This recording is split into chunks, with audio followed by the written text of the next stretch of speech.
की सरकार हो, बीजेपी की सरकार हो, भाई एक भक्त को चाहिए एक अच्छा आयोजन, सीधी सी बात है। और इसीलिए आप जब ये तंज कसते हैं, संभल की बात हो या फिर वहां मोदी जी के संदेश की बात हो, के शर्मा जी, कुंभ में प्रधानमंत्री ने संदेश दिया एकता का, सबको साथ आने का, यहां तो सिर्फ विभाजन नजर आ रहा है।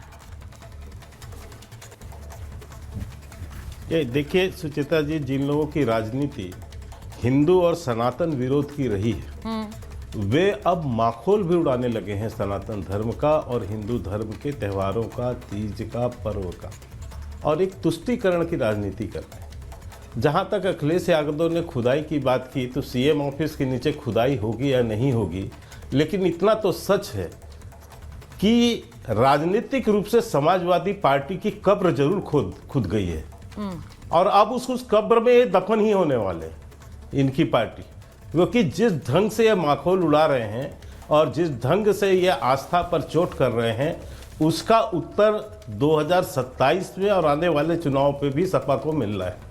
और ये हार चुके हैं, ये बौखलाहट में भूल है। ये 9 अभी उपचुनाव का विषय था, ये इतना उछल के ऐसा लगता था यही प्रवक्ता लोग बैठ के और अखिलेश यादव टीवी फाड़ के बाहर आ जाएंगे, ठीक है, ऐसा दावा ठोकते थे। जनता ने इनको जो है मुंहतोड़ जवाब दे दिया, और अब इसके बाद एक बौखलाहट में अब ये न धर्म इनको समझ आ रहा, न इनको राजनीति समझ आ रही, केवल लोगों का माखौल उड़ाना, हिंदू सनातन धर्म को किस तरह अपमानित करना, साधु संतों को किस तरह अपमानित करना, यही इनकी भाषा और शैली रह गई। अभी ये कुंभ की बात कर रहे हैं, मैं इनसे कहना चाहता हूँ कुंभ की तैयारी तो चल रही है, आपको जितने भी विषय उठाने हैं उठाएं, लेकिन मजाक मत उड़ाइए, हंसी मत उड़ाइए। संभल की जो खुदाई है ना, वो आपकी राजनीतिक रूप से आपकी राजनीतिक खुदाई हो गई है। आपने जो वहाँ मुस्लिम तुष्टीकरण का जो इतना वर्षों तक नंगा नाच खेला, नंगा नाच किया है, उसकी सच्चाई अब बाहर आ गई। अब आपको वहाँ मुंह दिखाने की स्थिति भी नहीं है पूरे उत्तर प्रदेश में, क्योंकि आप 5 दिन तक शुरू में तो खूब संभल गाए, खूब चिल्लाया संभल, और जब वहां से सच्चाई बाहर आने लगी तो अब आप संभल पे बात करना। समाजवादी पार्टी का एक डेलीगेशन गया है मिलने। नहीं, वो डेलीगेशन इसलिए, हाँ मैं बता दूं, वो डेलीगेशन का रीजन ये है सुचिता जी कि उसमें भी काली परिवार को 5-5 लाख रुपए, जब 10 तारीख तक वहां पर प्रतिबंध था। एक मिनट भैया रुक जाओ, हाँ मालूम है वो मुसलमानों को दोगे, वो मुसलमानों के भैया बीच में मत बोलिए, मैंने बीच में सुचेता जी नहीं बोला था। काका जी देखिए, मैंने आपको भी अनइंटरप्टेड टाइम दिया है, उनको भी अपनी बात रखनी थी। मैं वापस आऊंगी आपके पास। सर ये मंच ही है संवाद के लिए, मुझे आप ही लोगों की आवाज सुनानी है अपने दर्शकों को। जी के शर्मा जी, हाँ मैं बता देता हूँ। जब 10 तारीख तक वहां पर जाने में प्रतिबंध था, 10 दिसंबर तक, तब तो इनकी रोज गाड़ियों की एक रैली लगती थी, फोटो अप करा के वापस हो जाते थे। ठीक, सरकार कह रही थी कि 10 तारीख तक, देखिए कोर्ट से भी कहा गया है कि वहां पर व्यवस्था बनानी है, आप मत जाइए, लेकिन रोज फोटो अप कराना था। इसके बाद जब 1 महीने के लगभग होने को आया और कोई जाने को संभल तैयार नहीं, और जब इनके ऊपर छींटे उठने लगे कि अभी तक तो बड़े उत्साहित थे आप, अब क्यों नहीं जा रहे हैं, क्यों राहुल गांधी और जो है अखिलेश यादव वहां जाना चाहते हैं, तब अब उनके जो है प्रतिपक्ष के नेता को भेजकर राहुल गांधी को लेकर एक अलग सियासत हो रही है इस वक्त। मुसलमानों का तुष्टीकरण करोगे, अपराधियों का तुष्टीकरण करोगे, ये आपके कर्म है।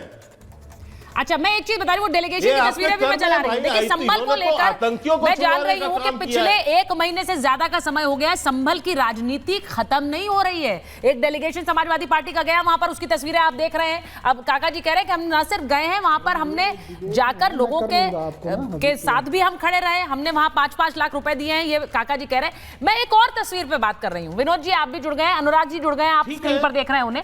एक चीज देखिए के शर्मा जी, आज क्या हुआ है, मैं जब बोल रही हूँ कि सनातन पर एक सियासत, तो दिल्ली में भी एक ऐसा दांव चला है दिल्ली सरकार ने कि पुजारियों को, पंडितों को अब वेतन दिया जाएगा। अब अनुराग जी सवाल ये पूछा जा रहा है कि इमाम तो धरना प्रदर्शन कर रहे हैं, उन्हें तो आपने दिया नहीं वेतन 17 महीने से, और अब आप पुजारियों को वेतन देने की बात कर रहे हैं। ये सिर्फ एक चुनावी दांव है।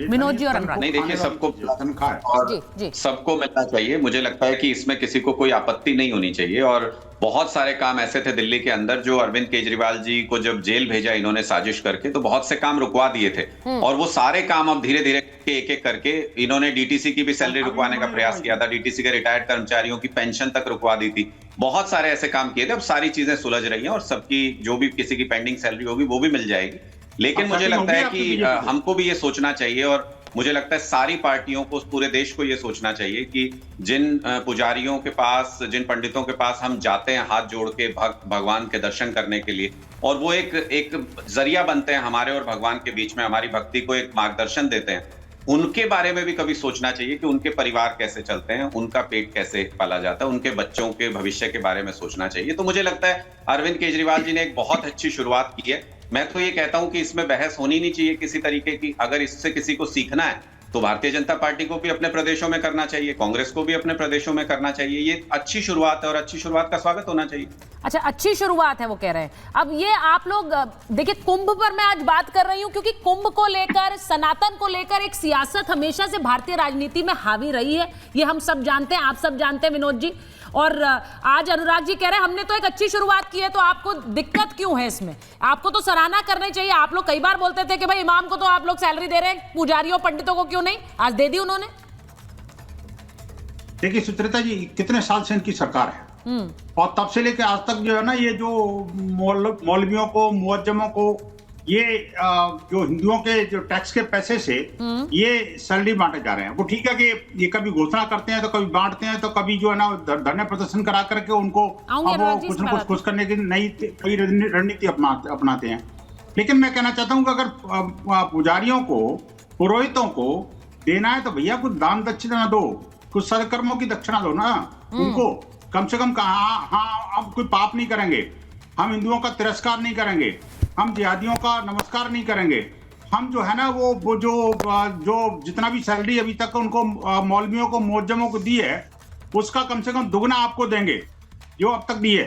मैं कहता हूँ अब चुनावों के दौरान आकर के और पुजारियों का नाम लेकर के, भगवान का नाम लेकर के और हनुमान जी का गुणगान करके आप अपनी चुनावी बेतरनी पार करना चाहते हो, और वो भी जो है ना शराब की नदियां बहा करके, वो तो ठीक नहीं है ना जी।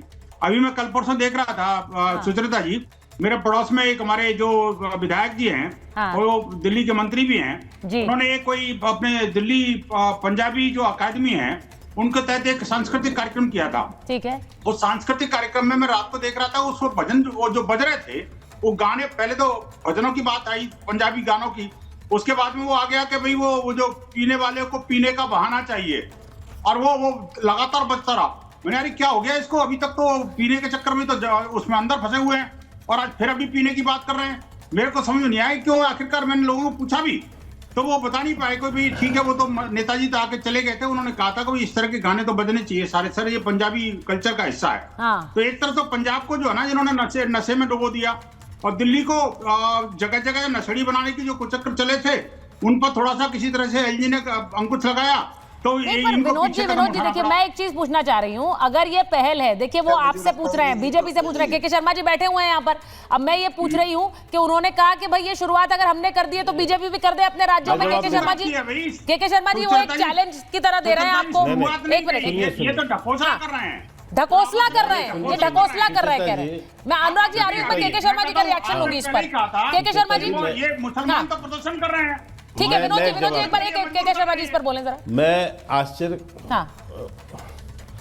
देखिए बिल्कुल मैं कह रहा हूँ, मुझे आश्चर्य अभी जो आप पार्टी के प्रवक्ता ने कहा कि हमारे सीएम को 17 महीने जेल पे रखा, इसलिए वो जो है काम रुक गए।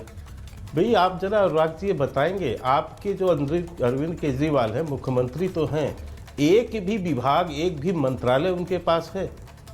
एक भी वो साइन करते थे एक फाइल पर भी? जब उनके पास ऐसा मुख्यमंत्री पूरे देश में 70 साल के इतिहास में, जिसके पास एक मंत्रालय नहीं, जिसके जो एक फाइल में साइन नहीं करता, उसके जेल जाने से क्या गड़बड़, क्या गलती